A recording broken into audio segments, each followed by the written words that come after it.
Hey guys, this is Mr. H. Hey, I'm going to do a couple of questions from my Delta Math assignment using quadratic formula. And there's a mixture of problems. Some you're going to need to use the quadratic formula explicitly, and some you can actually graph to find the answers. It depends on what the solutions are. So in this case, it's saying rational solutions. So that means that the answers are either going to be integers or decimals that can be turned into fractions. So all I'm going to do now is I'm actually going to graph this and come up with the answer. So let me go get my graphing calculator and let's go. So very first thing I'm going to do is I'm going to type in the left-hand side of the equation of the quadratic is going to be 8x squared minus 26x plus 15. All right. That's the left-hand side of the equation. And the right-hand side of the equation is 0. So that's what I'm going to tap in. Press tab, press 0. Boom, it's done. Oops. Press 0.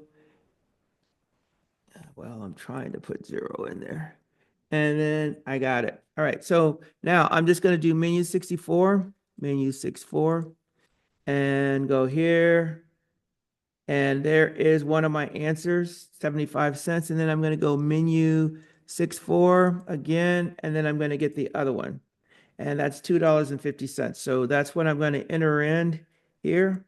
So I'm going to enter in 75 cents or negative 75 cents. So go here, negative 0.75. And then I'm going to enter $2.50, 250. All right, let me double check to make sure that was negative. No, it's not negative, so I would have missed that if I hadn't gone back. So this should be just a 0.75. Then I submit it, and it says nice job. All right. I'm going to do one that actually has decimals now. Now it says I need to round my solutions to the nearest tenth.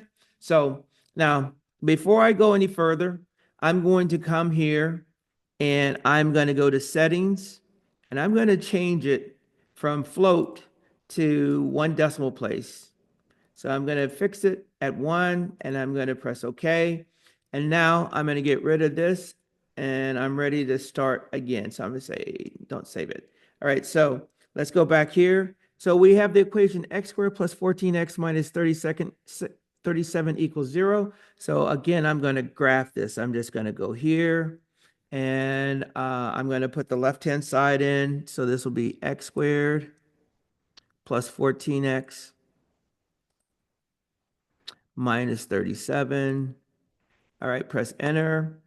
Oh, I don't see anything. Well, I see one part of it. And then I am going to do tab and I'm going to do 0 and that's the other part. Now this should have two roots. So what I'm going to do since I don't see them is I'm going to zoom out. So I'm going to go here, oh, there they are. So now I'm just going to do menu 64 twice. And here is my first one.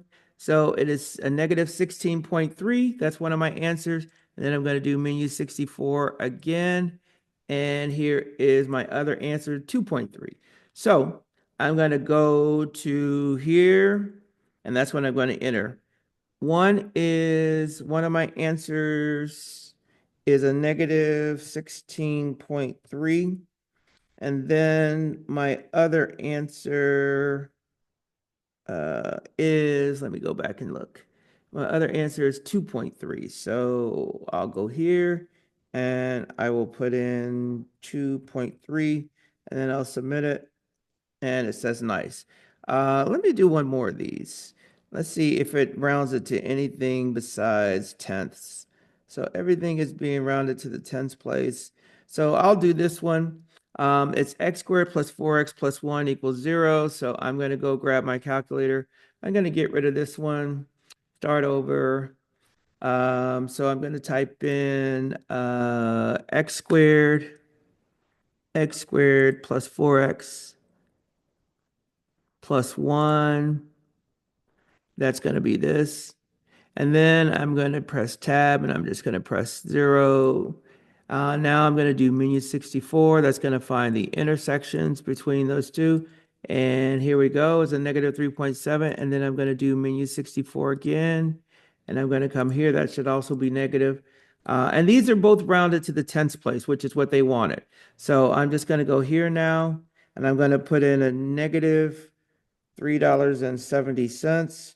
And then I'm going to add a negative 30 cents.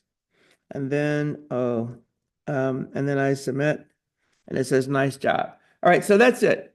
So for these, when they're saying that the answers are going to be rational or they're telling you that they're going to be decimals, then you can graph and find them. But the next, I'm going to do another video where you actually have to use the quadratic formula and keep it simplified in order to answer these questions. But I'm going to stop this and I'm going to post it.